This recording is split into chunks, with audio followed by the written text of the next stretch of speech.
میرے بچوں، آپ یہاں جس مقصد سے آئے ہیں وہ مقصد آپ کو معلوم ہے، کس لیے آئے ہیں؟ پڑھنے کے لیے، تعلیم حاصل کرنے کے لیے، ہے نا؟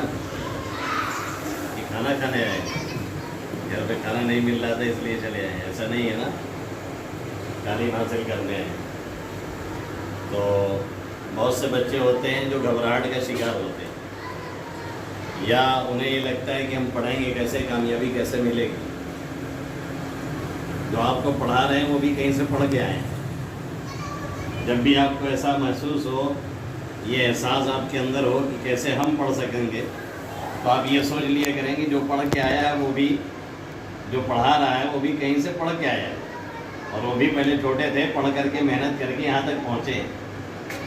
پہلی چیز یہ ہے کہ جس چیز کو آپ حاصل کر رہے ہیں، جس تعلیم کو، دینی تعلیم کو، یہ آپ کے لیے دنیا میں بھی اور آخرت میں بھی کامیابی کی گارنٹی ہے۔ اس سے دنیا میں بھی اور آخرت میں بھی۔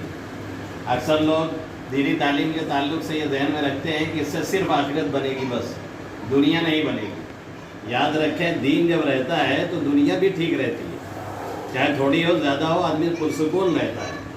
اور جب دین نہیں ہے تو بہت سے دنیا داروں سے ہم نے ملاقات کی ہے جو اربوں میں اور کھربوں میں کھیلتے ہیں، ان کے پاس سکون نام کی کوئی چیز نہیں، اطمینان نام کی کوئی چیز نہیں۔ یہ چیز اگر ملتی ہے تو دینداروں کے یہاں ملتی ہے۔ تو یہ تعلیم آپ کی دنیا اور آخرت دونوں کی کامیابی کی گارنٹی۔ جب اتنی اہم چیز ہے تو پھر آپ کو اسی اعتبار سے اس کے لیے محنت بھی درکار ہوگی۔ جتنا ہی اہم اور بڑی چیز ہوتی ہے اتنی زیادہ کیا کرنی پڑتی ہے؟ محنت کرنی پڑتی ہے کہ نہیں؟ تو آپ محنت کو اپنے اوپر لازم کر لیجیے اور طے کر لیجیے کہ ہمیں محنت سے پڑھنا ہے۔ دوسری بات یہ طے کر لیجیے اور یہ سوچ لیجیے کہ جو اگر کبھی شیطان بہکائے کہ آپ پڑھ نہیں پا رہے ہیں، محنت پڑھ رہی ہے، دقت ہو رہی ہے، تو یہ سمجھ لیجیے اور خیال کر لیجیے کہ بھائی جو ہم کو پڑھا رہے ہیں وہ بھی محنت سے پڑھ کے ہی آئے ہیں۔ بغیر پڑھے کیسے پڑھائیں گے وہ آپ کو؟ ظاہر ہے، مرغی کے بچے کو چرانے کے لیے مرغی اس سے زیادہ ایکٹیو ہوتی ہے کہ نہیں ہوتی ہے؟ تو یہ اس سے زیادہ ایکٹیویٹی دکھا رہے ہیں تبھی تو آپ پڑھیں گے۔ تو یہ بھی تو کسی زمانے میں بچے تھے۔ تیسری بات یہ ہے کہ آپ محنت کے ساتھ ساتھ اپنے رب سے خوب دعا مانگا کریں، اپنے انداز میں مانگیں، کوئی حرج نہیں ہے۔ اللہ نے یہ نہیں کہا ہے کہ آپ عربی ہی میں مانگیے، اللہ نے کہا ہے بس مجھ سے مانگیے۔ آپ عربی میں مانگ رہے ہیں، انگریزی میں مانگ رہے ہیں، سنسکرت میں مانگ رہے ہیں، جو بھی آپ کی زبان ہے، اس آپ مٹھوارے والی زبان میں مانگیں، سمجھ میں بات آئی؟ اسی زبان میں مانگیں، کوئی حرج نہیں ہے۔ اللہ سب سنتا ہے، سب سمجھتا ہے۔ خوب جم کے دعا مانگا کریں، اور یہ دعا مانگا کریں کہ اللہ ایک تو ہمیں عالم بنا دے، دین کا عالم بنا دے، اور دین کا داعی بھی بنائے، عالم بعمل۔ ایک تو عالم بنائے، دوسرے اس پر عمل کی توفیق دے، اور تیسرے یہ کہ اس کا داعی بھی بنائے، دوسروں تک پہنچانے والا بھی بنائے۔ یہ 3-4 کام آپ کے لیے ضروری ہے، اور اصل کام آخر میں یہ ہے ادب، اپنے استاذ کا، اپنے بڑوں کا ادب اور احترام۔ ادب ہے تو آپ کامیاب ہیں، اور ادب نہیں تو آپ ناکام ہیں۔ با ادب با نصیب اور بے ادب بے نصیب۔ جو با ادب ہوتا ہے وہ ہمیشہ نصیبہ ور ہوتا ہے، اس کا نصیبہ دنیا اور آخرت میں اچھا کھلتا ہے، اور جو بے ادب ہوتا ہے وہ دنیا اور آخرت میں ناکامی کا منہ دیکھتا ہے۔ اس لیے ہمیشہ احترام اپنے اساتذہ وغیرہ کا، اپنے بڑوں کا ضرور خیال کرنا چاہیے، اور کبھی بھی احترام ان کا ٹوٹنا نہیں چاہیے۔ اور کبھی گستاخی ہو بھی جائے کہ انسان کی وجہ سے ہو سکتی ہے آپ سے، تو معافی مانگنے میں آپ تاخیر نہ کریں۔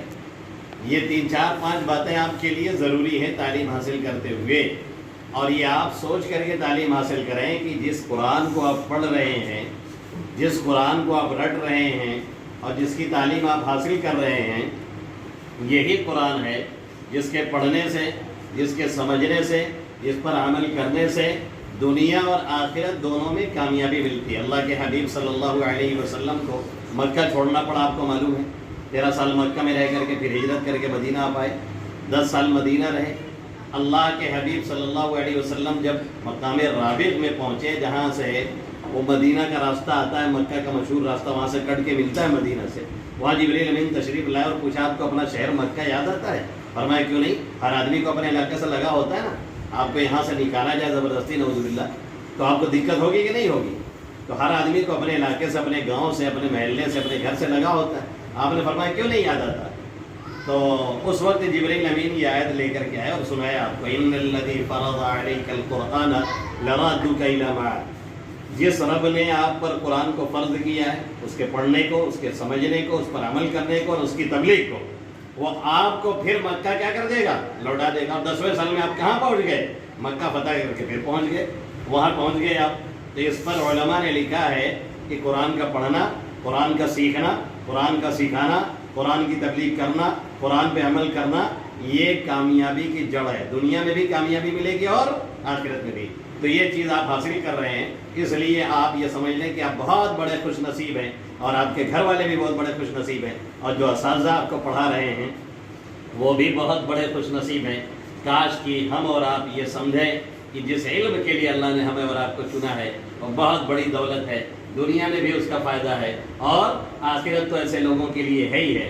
اس لیے طے کر لیں کہ انشاءاللہ تعالی محنت سے پڑھیں گے، اور بے پڑھے ہمیں چھوڑنا نہیں ہے، اور کچھ بھی ہو جائے، کتنے ہی لوگ ڈرائیں دھمکائیں اور کہیں کہ آپ نہیں پڑھ سکتے ہیں، ہم پڑھ کر کے دکھائیں گے اور یہ کہیں کہ کیسے نہیں ہوگا۔ یہ کبھی مت کہہ رہے کیسے ہوئی، کیسے ہم پڑھوے، یہ کہیے کہ ہوگا کیوں نہیں، کر کے دکھائیں گے انشاءاللہ تعالیٰ۔ آپ طے کر لیجیے، اپنا رب سے مانگتے رہیے، تو انشاءاللہ تعالیٰ آج نہیں کل آپ کی کامیابی یقینی ہے۔